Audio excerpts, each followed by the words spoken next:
This week I have the Baltimore Ravens jumping up 2 spots from number 11 to number 9. Um, they beat the Jets 24-9. I mean, I don't really know of anybody that's really surprised about that. I honestly thought it could have been a cleaner win for this Ravens offense. They surprisingly, the worst aspect of their offense was their rushing attack. They, as a team, only averaged, including Lamar Jackson, only averaged 3 yards per carry over 21 carries for 63 yards. Lamar Jackson had to win the game through the air in this one, and he did. He completed 17 out of 30 passes for 213 yards. He threw for 3 touchdowns, only 1 interception, and he took 2 sacks on the day, adding up to a 98 passer rating. I mean, they honestly, their defense could have done a better job. They did show very good their defense showed very good red zone presence. They allowed 378 yards of offense, and they still held the Jets to only 9 points. It wasn't a perfect game for this team, but we all know who's here, who's on this roster, and how good what they're all capable of. So yeah, I have them sitting at number 9. Now, moving on to number 10. This one is a sad one for me. I'm very excited for this team. I have the Denver Broncos falling down from number 3 to number 10.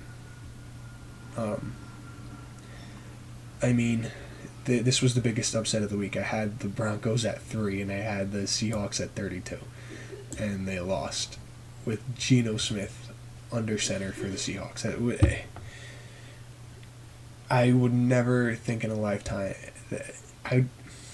I'm just shocked. All I have to say is I'm shocked. The Seahawks, I guess they got it done in this game. I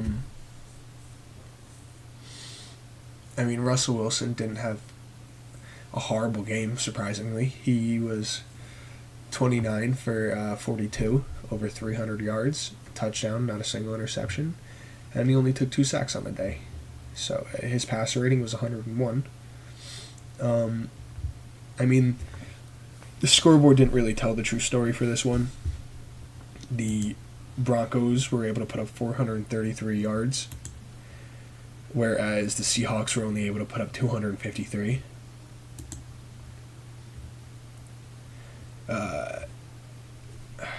I mean, it was really a tale of two halves in this game. The Seahawks put up 17 in the first half, and the Denver defense shut them out. After that, they had their halftime conference, and they really started to put things together. But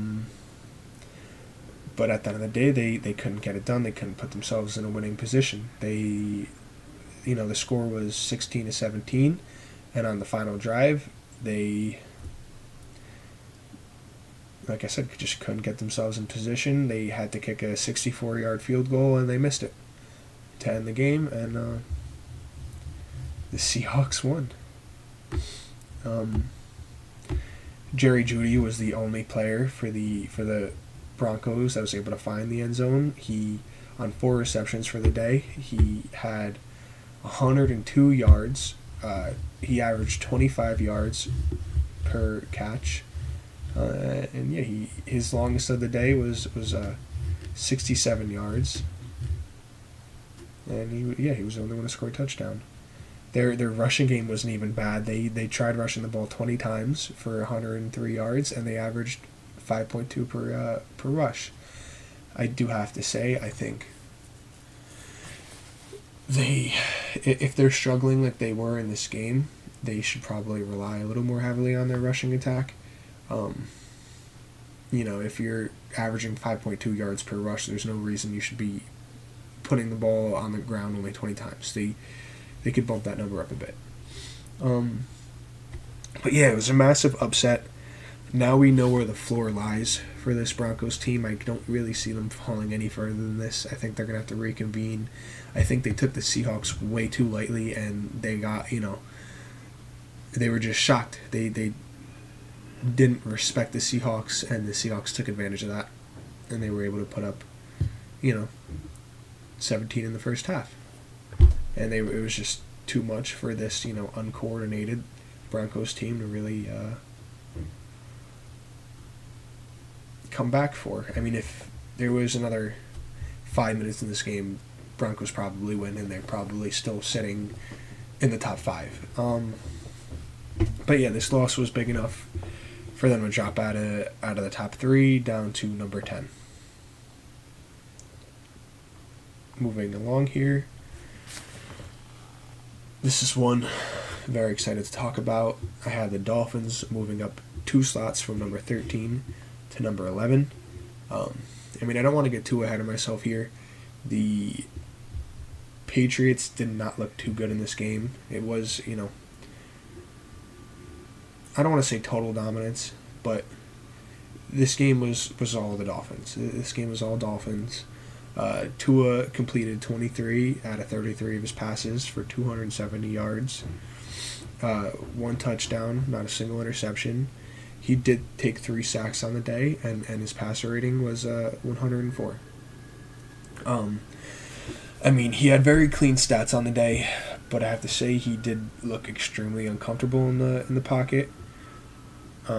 He didn't receive any help from his rushing attack. They tried putting the ball on the ground 23 times, only accumulated to 65 yards, 2.8 yards per carry. But that's what Bill Belichick does. He takes away your favorite thing. He takes away your favorite toy, and that's what he did. He took away the rushing attack, and the Dolphins were able to get it done through the air.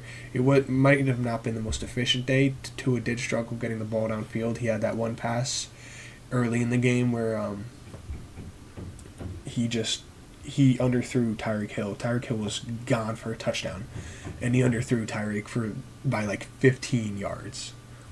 Tua received a huge boost from his defense in this game, and honestly, I think it really doesn't even matter how good or bad Tua is when you consider the fact that his 2 wide receivers are Tyreek Hill and Jalen Waddle.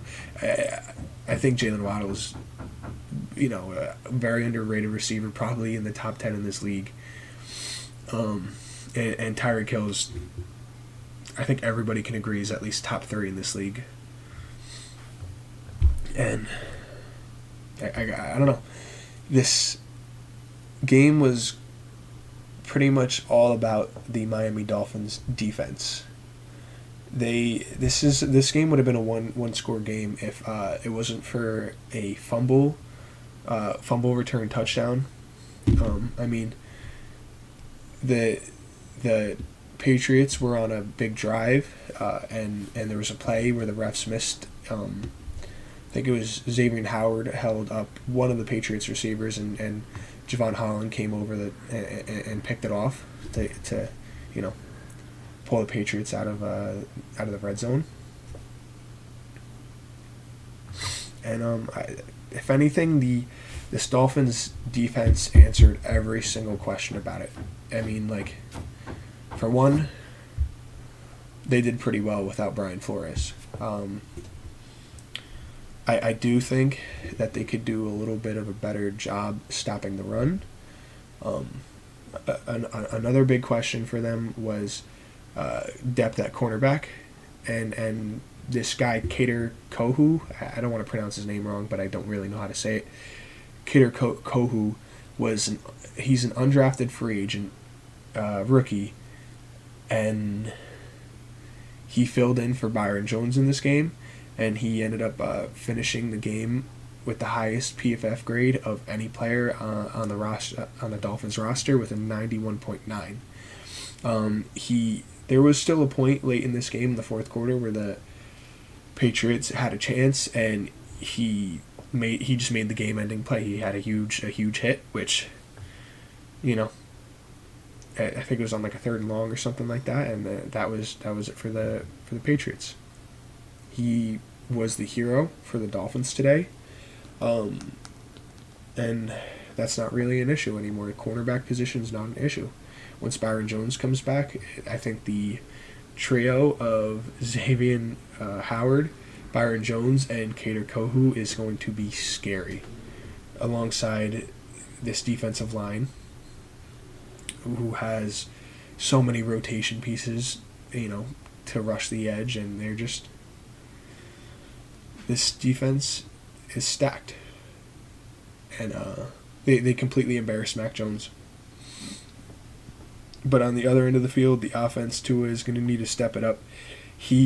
Tua gets nervous the longer he has time in the pocket.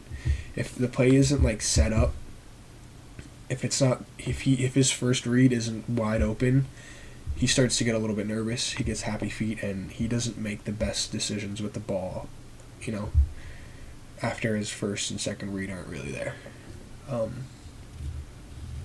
And I think he just needs to learn to calm down a little bit and just, I don't know.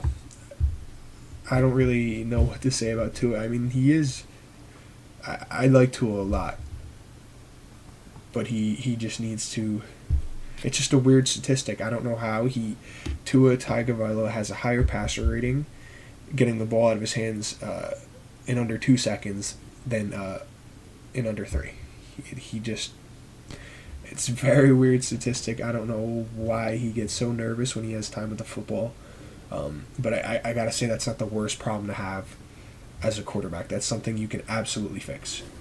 So, yeah, I have the Miami Dolphins moving up from number 13 to number 11.